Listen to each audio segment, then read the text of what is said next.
All right, everyone. A very good evening to all of you.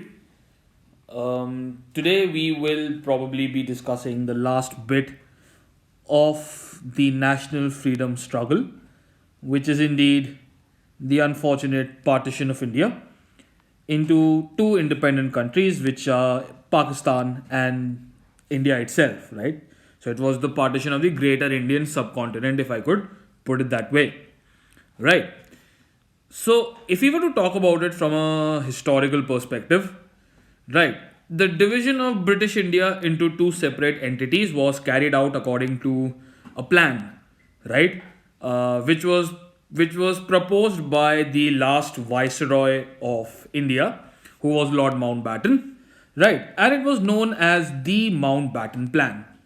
Right, and otherwise, it is also known as the June Plan because it was proposed by Lord Mountbatten in a press conference on June the 3rd, 1947. We are just moments away from independence. 15th August, we became independent. Right, and June 3rd, 1947, he proposes this Mountbatten Plan. Because if you remember the last point that we actually remember was the Direct Action Day, right, which the Muslim League had sort of under Jinnah's leadership, Muhammad Ali Jinnah's leadership, they had basically incited the Muslims to fight tooth and nail for an independent Pakistan, right? So Mountbatten Plan, of course, we're not going to deep dive into a whole lot of detail, but yes, a little bit of detail is of course required. Right. So let us quickly go through them and see what did the Mountbatten Plan actually talk about. Right. So if we talk first about the most problematic areas which actually got divided, right, which were Punjab, which got divided, and Bengal as well, right, which of course got divided also, right. So the legislative assemblies in Punjab and Bengal and the three majority, or rather the major stakeholders in terms of religious representation, that was the Sikhs, the Hindus, and the Muslims, right, in the provinces of Punjab and Bengal, in the legislative assemblies, provincial legislative assemblies, would basically get together in the assembly itself and they will vote for partition, right. But it was not made very difficult for anybody to avoid partition because it was a very simple concept. If the majority of either of the groups, be it the Sikhs, the Hindus, or the Muslims, if the majority of either of these votes for partition, then the province will be divided, irrespective of whether the other communities want the partition really or not. Agar isme se even one, right, out of these three, even one uh, favors partition, is a majority in that sense, and then in that case partition will happen. So it's pretty obvious. It's a no brainer that partition will happen in any case, right? Okay, so this was the first part of the Mountbatten Plan. Then these very typical provinces that are now today a part of Pakistan, right, Sindh and Balochistan, right, they were allowed to make their own choice in deciding which nation they wanted to be a part of, right. They could hold a referendum of sorts. Referendum is basically you allow the local people of that region to make a choice to vote, right, if you want to stay with India or you want to stay with Pakistan. As the case may be, both Sindh and Balochistan decided to stay in Pakistan and not in India, right? So they decided to stay in Pakistan. So fair enough. Sindh goes to Pakistan, Balochistan goes to Pakistan, right? Simple. Then, of course, you had the border areas themselves, which are known as the Northwestern Frontier Province in the northwest, right? I hope you understand northwest, the direction, right, which today is our border with Pakistan. And this region called Sylhet in Assam. Now, Sylhet is today a district. It's a modern district today, right? It's a modern district today in, you guessed it right, Bangladesh. ठीक है. It is today in Bangladesh, but at that point of time, it was definitely very much a part of India itself, and it was a Muslim-dominated region once again. ठीक है. So now what happened is that again these two regions, the northwestern frontier province and Sylhet in Assam, which was in Assam at that point of time, again took a referendum, right? And the northwestern frontier provinces were merged with West Pakistan, and Sylhet was merged with East Pakistan. So I think we have had this discussion as well, wherein just let me give you a quick recap, right? So this is India today, modern day India, right? Not the best diagram, but okay. ठीक है, this is what modern day India, right? So when partition happened, this was the international boundary that is drawn in white. Okay, this was on the west, so this is west, this is east, right? ठीक है. This was the international boundary on the west, and over here you have West Pakistan, otherwise today known as just Pakistan, right? With cities like what, Lahore and Multan and Rawalpindi and so Karachi and so on and so forth, right? Okay, that is West Pakistan. And again on the eastern periphery you have this border over here, not the best border, again really sorry. Okay, something of this sort. This was of course your East Pakistan, which today is Bangladesh. ठीक है, this is the big difference. East Pakistan, it was liberated in 1971, and after 1971 it became Bangladesh, right? Pretty simple. ठीक है. So India was divided both on the western front as well as the eastern front. So this region that you see over here in yellow, right? This region that you see in yellow, this was the northwestern frontier province, right? And it was integrated into West Pakistan. And Sylhet was in Assam, today it is in Bangladesh, that was integrated into East Pakistan, right? Pretty simple to understand, I hope. Okay, all right. Then of course I think now these are some very obvious points. According to the Mountbatten Plan, Indian independence would be granted on the 15th of August 1947. The Muslim League decided that Pakistani independence would come one day before. So Pakistan celebrates its Independence Day on the 14th of August 1947. We celebrated on the 15th of August, right? And according to the Mountbatten Plan itself, now there needs to be some logic behind dividing the country, right? There needs to be an international boundary line between the two countries that are going to be created. So this boundary line was established under a boundary commission, which was headed by a British lawyer who, funnily enough, never visited India before and had absolutely no clue about anything even remotely connected to India. And he was Sir Cyril Ratcliffe, right? So a boundary commission was appointed under Sir Cyril Ratcliffe, and he was given this humongous task to draw a boundary between India, West Pakistan, and India and East Pakistan, right? So it's a challenging task.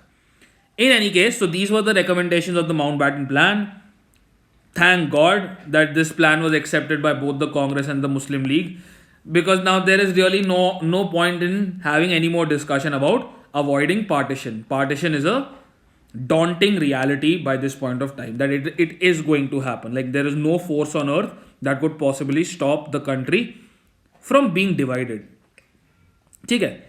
अच्छा, इन सब के अलावा आपके you also had, apart from all of these, you had these princely states, like royal families.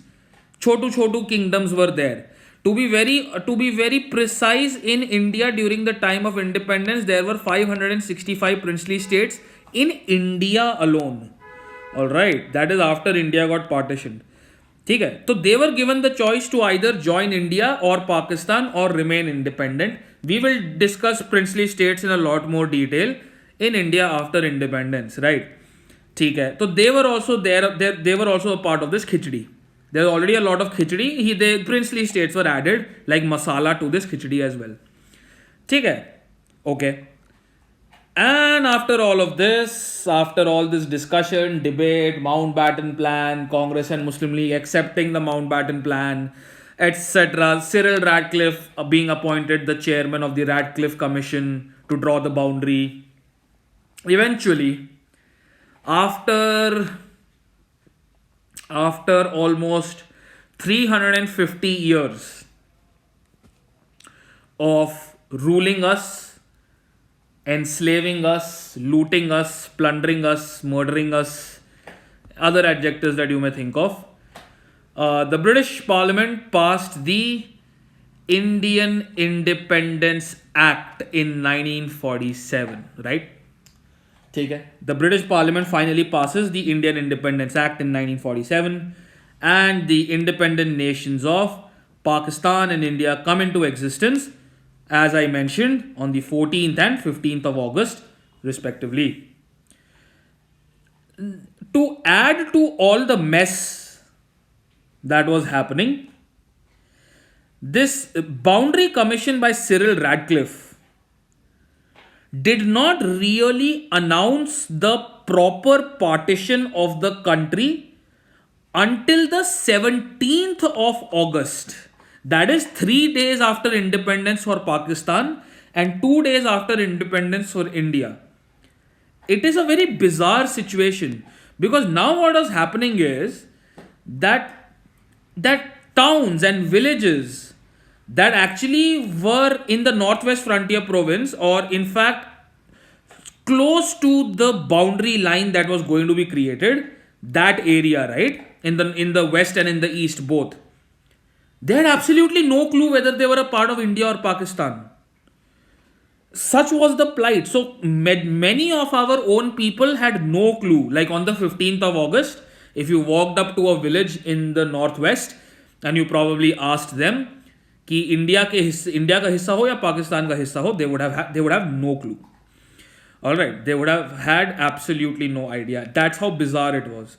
Apparently, they did it with good intentions, but we all know the British never have any good intentions of any kind. Okay? The good intention was that it will avoid riots or something on the day of independence or whatever. I mean, come on.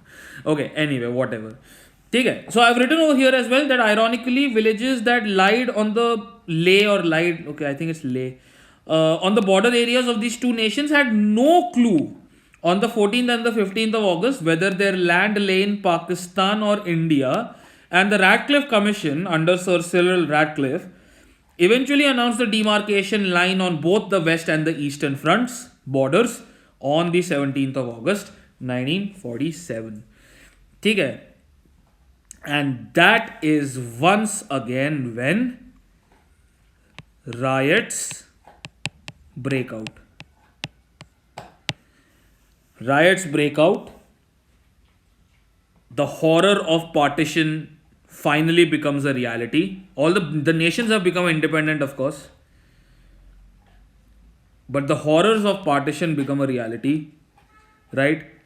People start moving across borders. From Pakistan, those who want to come to India, and from India, those who want to go to Pakistan, from Lahore to Amritsar, from Amritsar to Karachi, from Karachi to Bombay, from Bombay to Rawalpindi, Lahore again, right? There's a cross migration of people happening. People who have lived together for years and years and years and have their friends and families and businesses, everything gone in one fell swoop. Right. So the migration of people across borders led to the displacement of millions, slaughtering and massacre of the Hindus, Muslims and the Sikhs. No one was spared.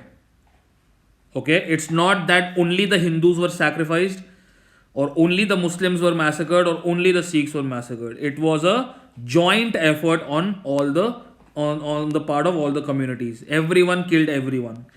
Okay. Instances of physical and sexual violence against women rampant. Alright. And other horrendous acts, nightmarish acts. It continues to remain one of the darkest chapters in the history of the Indian subcontinent. Right. And with that, we officially come to an end of the national freedom struggle, with the partition of India and India becoming independent on the 15th of August 1947. And we shall now be having a discussion on India after independence as to how India has developed and progressed over these many years. What are the challenges India faces? How did we go about becoming stronger and stronger as the years passed? Of course, we shall be having a detailed discussion about that in the next segment. So until then, please take care, have fun, and goodbye.